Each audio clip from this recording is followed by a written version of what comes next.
playing against Gilded Fool in round 1. We were on the die roll. Definitely want to be playing first here.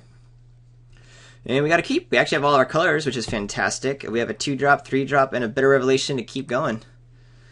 Let's maintain. Opponent mulls down to 6.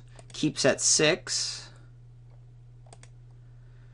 And there goes my white. What colors am I facing here? Ooh, maybe this is a Mardu deck, since that was a pretty open set of cards. Great to be on the play and draw the Chief of the Edge. It could be a 2-drop here, you never know, but nice to have that early aggression. Archer's Parapet, alright, opponent's looking to go slow. Ooh, Sultai Scavenger, that will be nice. We'll just go ahead and flaunt our super fantastic perfect mana. Opponent doesn't have to know that it's not that important to us. Alright. Opponent's fine to trade off the Archer's Parapet, and if I had like a combat trick to pump up, which would only be the +3/+3 trample. Duder.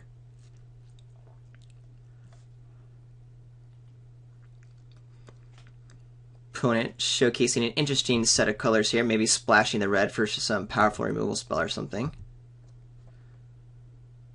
So here, do I want to Bitter Revelation? Or do I just want to go ahead and start attacking in with my Sage Eye here? I think because the Chief of the Edge is out, I could just attack with a Sage Eye here and see if my opponent wants to trade off morphs. But, with both of these guys being available, what do I want? I think I just attack with both. My opponent could try to put Morph in front of Morph, and I might be able to eat it, because this guy will actually be a 2/5 instead. More than likely, these guys trade and my opponent just blocks here. But if that's the case, am I happy with that? I don't know, the Chief is a really good card with how many warriors I have. It's kind of like a sweet anthem.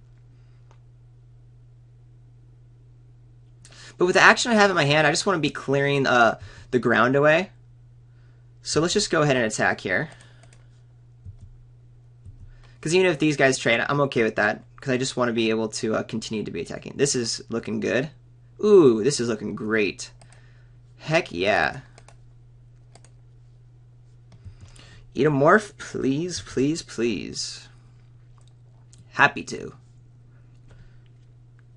Canyon Lurkers was the morph that was passed, or that was face down. Opponent is tapping 2 to start looking for other cards. Aerostorm, Tormenting Voice, gone. Ooh, gosh. Bellowing Saddle Brute. Hello, friend. Alright, let's attack and then get our Brute down. That's fantastic.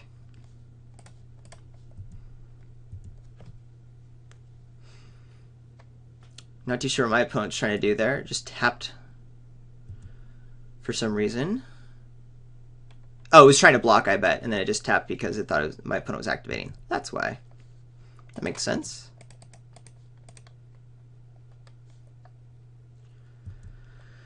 We attacked, so I don't have to lose 4 life. And now I got a 5/5. Boom.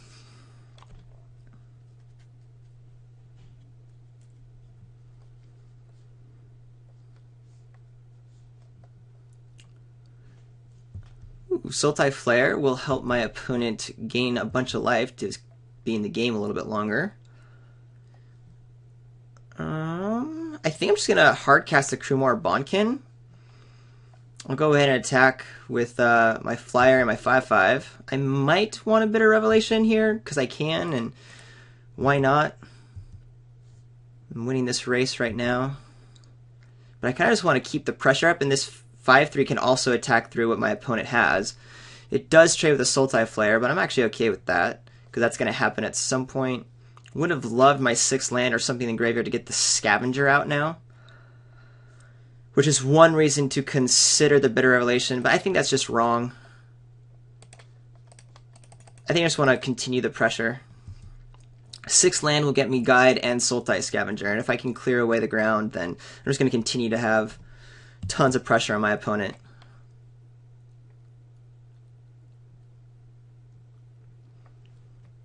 So, curious as to my opponent's mana base. Looks like pretty heavy red and green, and then there's some black here, which is just fascinating. Alright.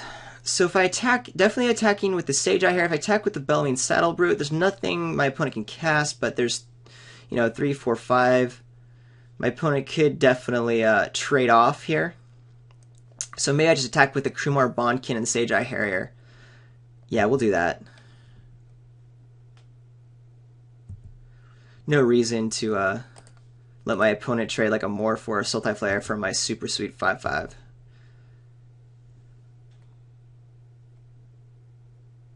Could be 1 for 1. Okay. Does a trade, my opponent gains some life.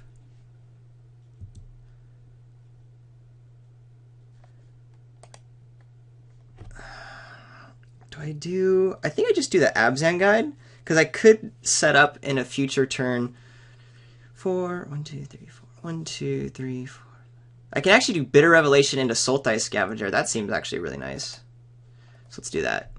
Hold on, let me just double check. I need 6. If I do 4, I have 2 mana left. 1, 2, and then it'll be 1, 2, 3, 4. Yeah, there will be enough in my graveyard to also cast the Sultai Scavenger. Let's see. What a bunch of great cards. Dead Drop I'm not really casting for a while, but it's really powerful. I don't really need that many more creatures. Hateblade's over. Bondkin's kind of over. I think I want the Snakeskin and the Dead Drop to protect like my flyers and any kind of big thing that comes across. Opponent's got to be scared that I'm ditching those cards. I would be, at least.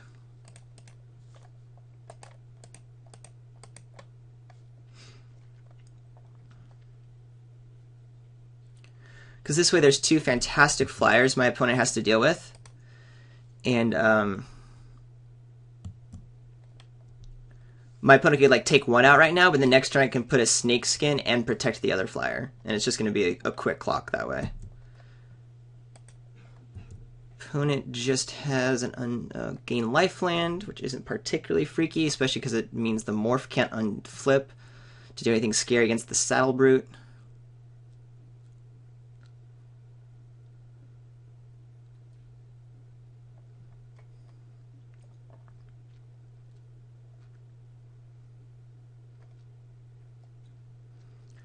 I'll put the Snakeskin on the Sage Eye Harrier to, because I think Throttle's a removal spell that could take out the Scavenger, but not the Sage Eye Harrier. If for some reason, like, I end up not keeping my regeneration mana up, which would be a thing.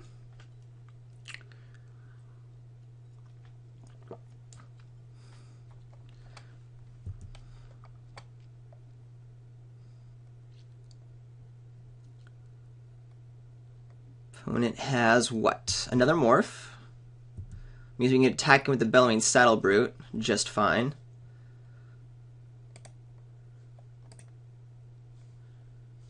Still want to play my lands out to start getting this Dead Drop online as needed. Then we attack with the team, except for the Chief. Boink, boink, boink. And we're doing 8 in the air right now, which is pretty nutty. Opponent just goes down to 2. I'm okay with that. Do I play my Abzan Guide? I guess I could lose my opponent plays white, Doom Blast. And I'm not worried about these guys attacking at all. Yeah, I'm just going to keep the Abzan Guide in hand. It's really unlikely that a Doom Blast comes, but I think it's just one of the ways I could lose this game. I mean, a bunch of lethal creatures, 2 of which, yeah, are lethal. I could just keep regeneration up, is fine. Alright. Opponent was a little screwed on lands there. Missed a drop here or there. Also, it's a really weird color combination, so that's fascinating. Do you want to bring in Despise? Don't think so. My opponent is looking to go late, has a bunch... Oh, what were the... I'm looking to the right here to see Anok Tracker and Pinewalker. So a Dork Morph and then a really good Morph. So it looks like my opponent's green-red with a splash of black, based on the cards we all saw. So that's an interesting, like I said, color combination. And because of that, I think I just want to keep it the same. Keep my deck as aggressive as it can be, even though we're going to be on the draw. The Shambling Tennis is like the only card I might consider if my opponent's just doing big old dorks. But I think we have a really good deck to like play against my opponent. And the kill shot and the dead drop will kind of help us with those big dorks later on. So I don't want to bring in the other spells. Okay, unfortunately we have a mulligan here since we only have a swamp. Opponent's keeping. Happened last game, only reversed. Ooh, this is rough too. Hey, well, I'll keep this. I mean, it's horrible, but we get to draw into a second land to get us our Seeker, hopefully down at some point. And then Bitter Relation, if our opponent's not too fast, can help dig us out of this mulligan situation. Alright.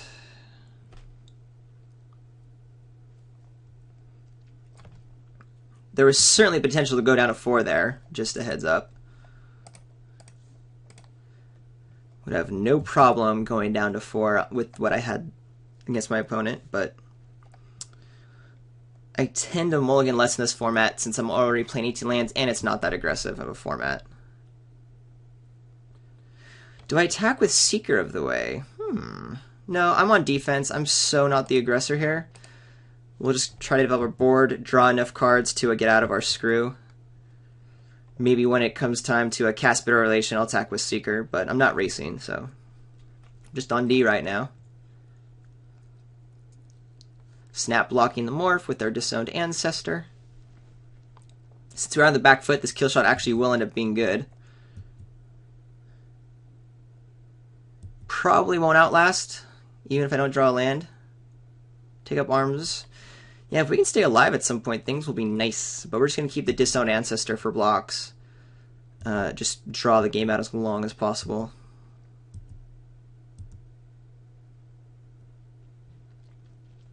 Opponent plays a land, probably will just be attacking here. This is a Pine Walker, and I take a bunch of damage. That's going to be quite the bummer. But I'm going to go ahead and just block the Sultai Flare because of that. Alright, we only take 2. That's okay. If we start drawing lands, should be in good shape. But if I miss the next land drop, then I'll... Ooh. Oh, Meandering Tower. I don't think I've ever seen that actually played in a draft, which is awesome. I'm kind of happy. Too bad I don't have Active Treason or anything. But that guy will come through. It'll be hard to block. It just takes forever. Okay, so I think... Do I attack with Disowned Ancestor just to get a trigger off of the Mardu Skull Hunter? I think my life total is more important, unfortunately. No, actually getting my opponent's card out of hand is pretty nice. Oh wait, my opponent just blocks... Never mind. Meandering Tower Shell is just going to kill my dude. Not even up for debate.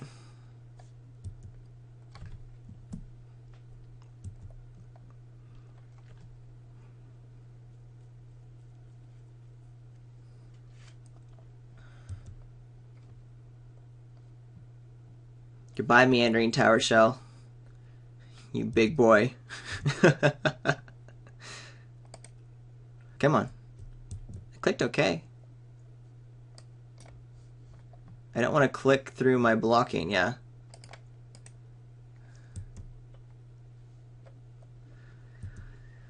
Hey, we get a huge hit next turn of 5. Down to 11, basically. And a tracker, just hard cast. Land? Not a land. Oy.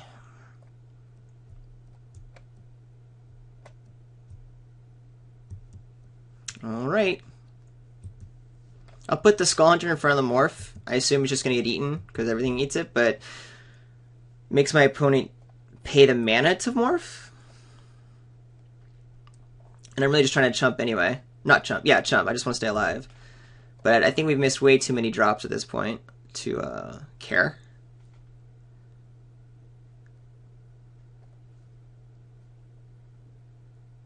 Where's the dude? There he is. There's our guy. Alright. We'll block here and take 8. And assume this Morph eats my Mardu Skull Hunter. It's an Anok tracker as well.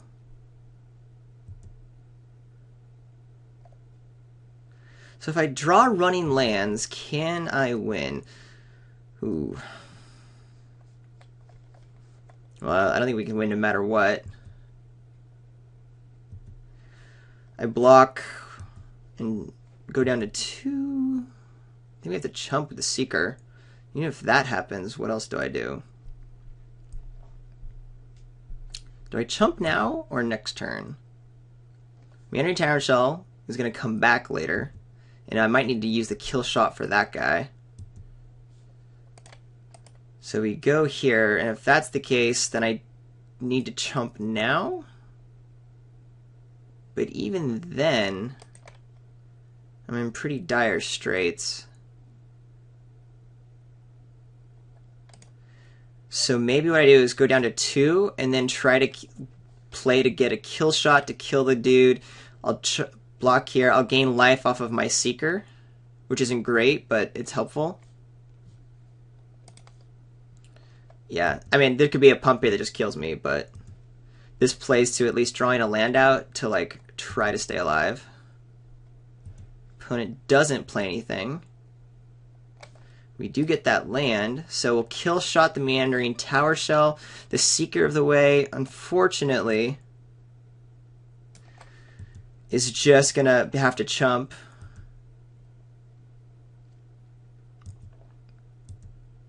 I still don't think there's a great out here, but I might be able to, like, I don't know, attack Timely Hordemate, but all this first strike is not going to work out too well for me. The Absent guy is the only thing that can kind of deal with that.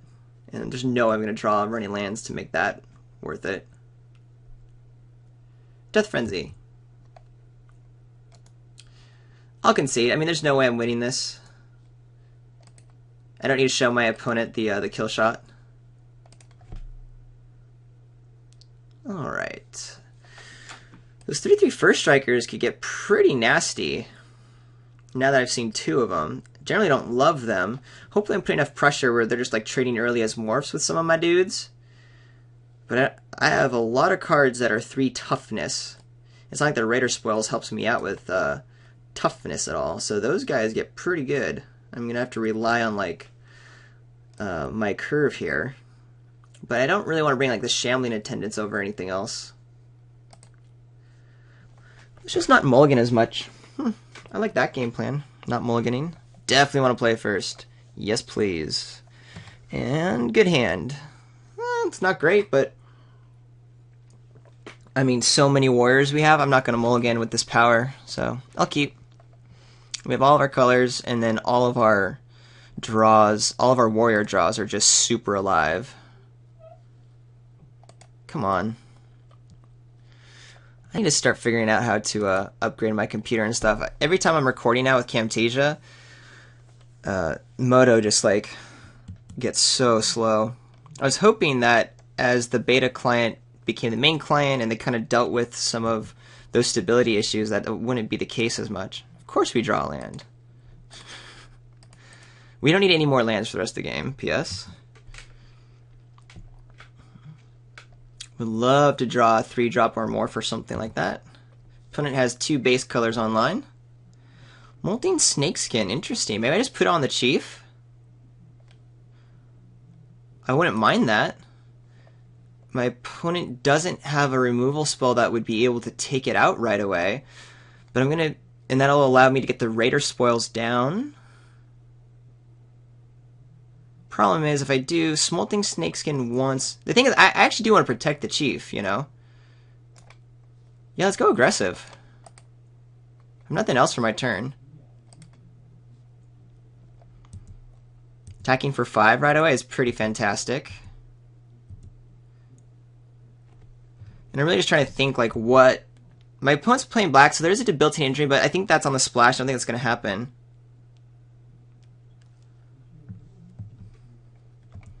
Here's a morph, which we can attack into with our regeneration mana up. Kiru Bloodsucker is fun.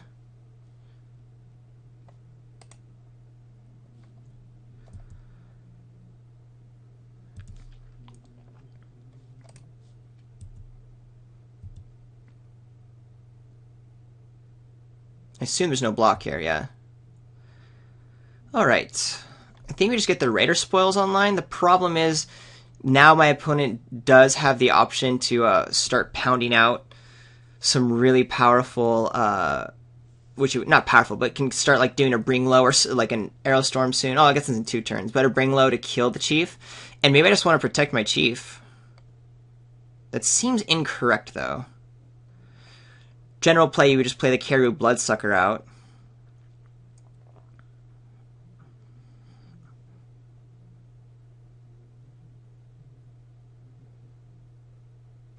But when I put it on this kind of a clock, I mean, it's just insane. I'm playing the Bloodsucker. I think it's a little too tempting to go all in on this Chief of the Edge. If my opponent uses the term removing the Chief, that's fine. We've done our 10 damage. I'm not stoked, mind you, for the 2-for-1, but I think we're still going to be in this game, if that's the case. No, do I want to block? I mean, I'm the aggressor here. But remember, if this guy becomes the 3-3, I'm kind of bummed.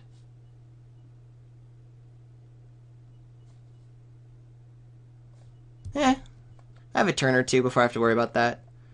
It's at the 5 mana that really matters. Bring low? Mardu Warstreaker. Okay. Not great, but also not the end of the world. Oh my gosh, Moto. I keep playing Moto. I think this is my computer nowadays. I'll have to figure that out. Ooh, Seeker the way. That's great. Sure, I would love to play the Raider spoils to start getting some card draw, but I think just bashing in for 5 when my opponent can't properly block with this regeneration up is just way too valuable. The Bloodsucker I'm not going to play, although I could play the Seeker to represent it. Nah, no, we're just going to go ahead and attack for 5 here.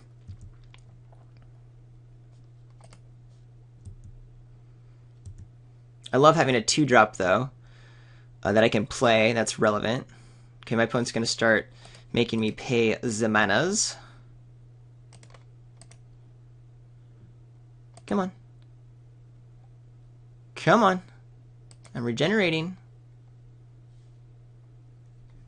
Moto. Computer. Yay! Alright, we don't need to do it again. I already did it once. Has 1 regen shield.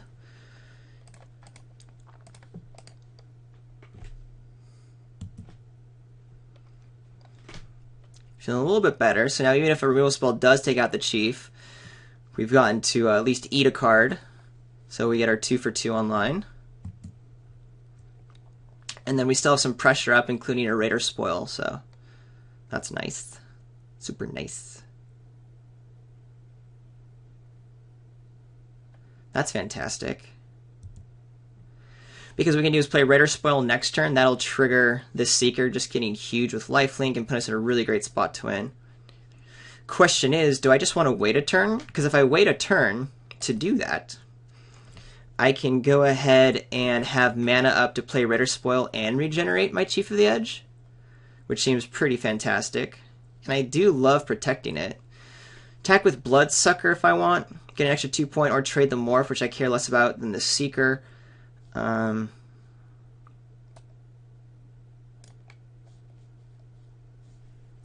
I'm just going to go ahead and attack with both my guys, not the Seeker the way. Nope, sorry, I want to be attacking. I can regen my Chief as well as sacrifice something to the Caribou Bloodsucker. If my opponent trades Morphs, I'm actually just fine with that. What is this? Bring low? Dragon Scale Boon. Okay. So now there's a 4-4, so it's probably going to eat the Caribou Bloodsucker, I would imagine.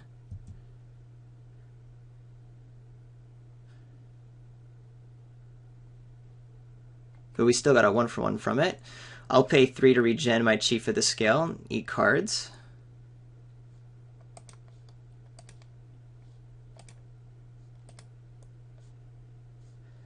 And I'm not gonna, I'm fine with the Caribou Bloodsucker dying. I can't actively make it big enough to trade with this morph. Archer's out of the way. We have another regen shield up. And again, next turn, be able to play our planes, play our Raider spoils, and regenerate our Chief is going to be really nice. Nice turn. Let's see if any big bomb comes down. There's 5 mana and this huge morph. Opponent wants to attack. That's interesting. Maybe this is the Pine Walker. That would make it a 5. It would be a 7/7 at that point. That's scary. If my opponent wants to try to eat a card. But even then, I feel like the life gain and the card draw that I get, and a timely Horde Mate is just going to be too fantastic. So I'll play the Raider Spoils. I can't do the Horde Mate and this attack, but I'll be able to get the Seeker back later.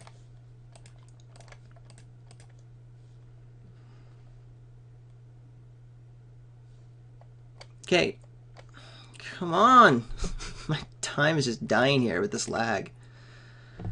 Sorry, guys. I do apologize. Hopefully we can get some good action online. It also does force my opponent to do the more flip right now.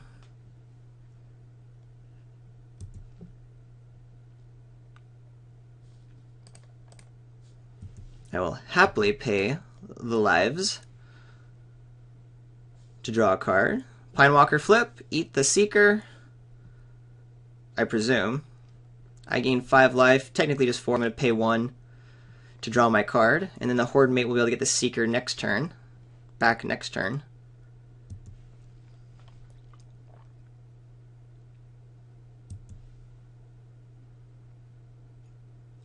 Be also okay if my opponent wants to do this block, but I can't imagine that's the case. Yep. As anticipated.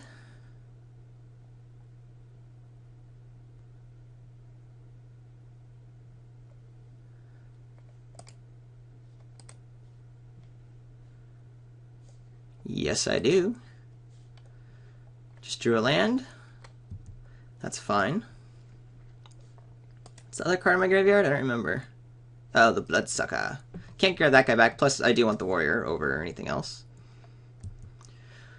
Comes a Morph. That's fine.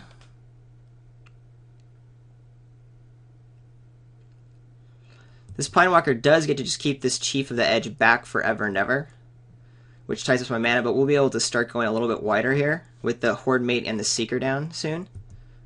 And if my opponent wants to start getting greedy and attack, well then, I'm fine with that.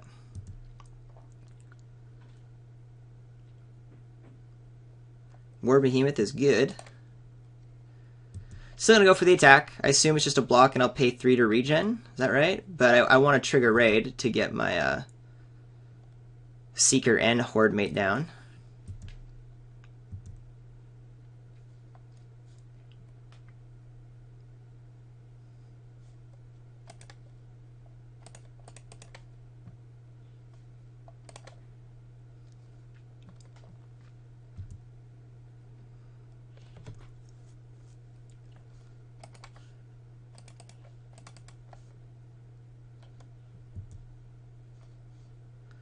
Cool beans.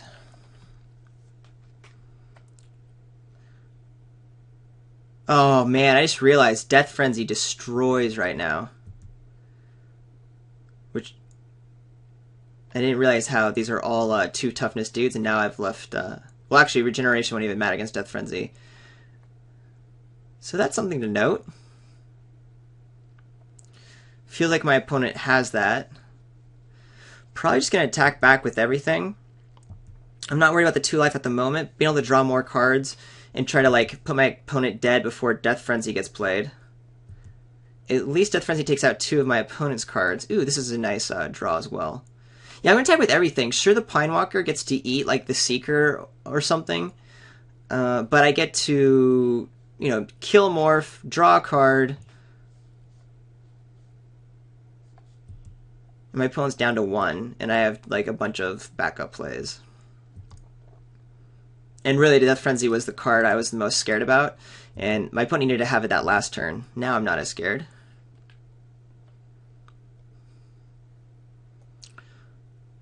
Alright. Oh yeah, I forgot Pine Walker also lets other morphs flip. Okay, so that's a little bit awkward. There's still going to be some trade-offs here, but I'm not going to be in like this super sweet position of drawing cards, which is kind of the whole point. All right, opponent's blocking there and then making trades, I guess. That I'm okay with. Because at least then, like, I'm not down cards.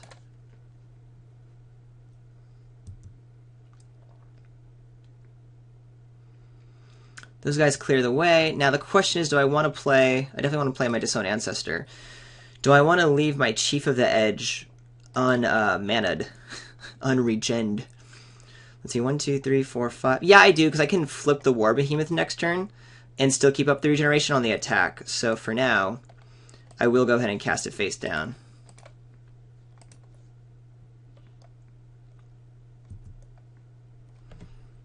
Again, Death Frenzy gets me because it kills both of these guys, but it's not as brutal as before. But it also means now that I've cleared my opponent's 2/2s out of the way, my opponent's probably more likely to want to play Death Frenzy if my opponent was holding on and not wanting to like get rid of those. But with the Disowned Ancestor around, like it's not horrible. Well, I drew the untapped land anyway. Don't entirely care. I think we keep the Disowned Ancestor back. The question is, do I attack with my War Behemoth? If my opponent blocks... Well, my opponent has to block this Chief of the Edge to stay alive. So I think we just attack with everything? Yep, attack with everything. Thing is, like a Bring Low or something could get me, but with regeneration I don't get completely screwed.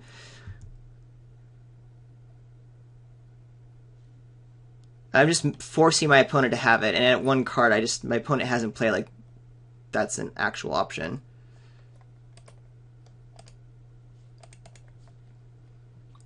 Here's the regen. I'm gonna wait for my morph. Oh no, wait. I had lethal there. Ugh. So that's annoying.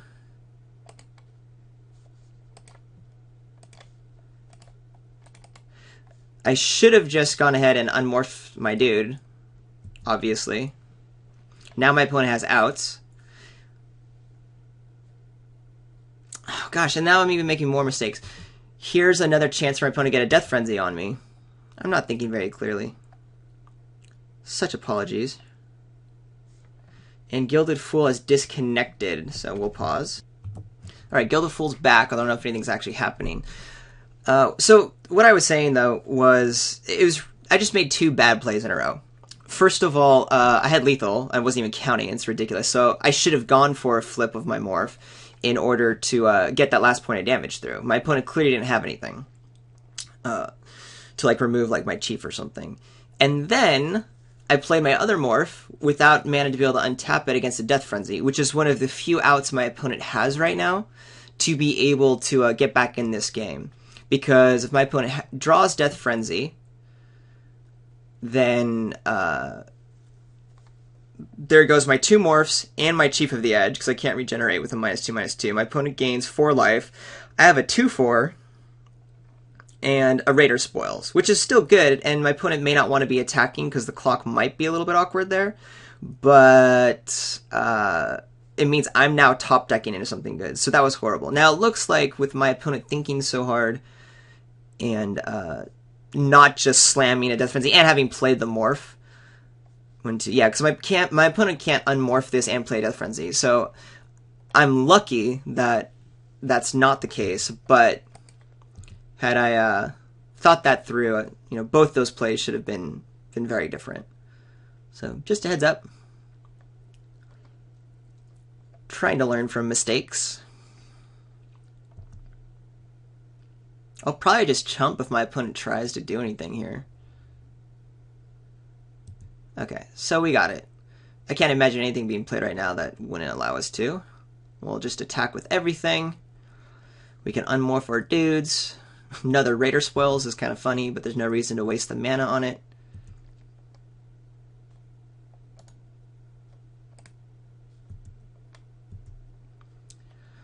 And I can't imagine anything my opponent making this matter. This guy can get big and stuff, but whatever.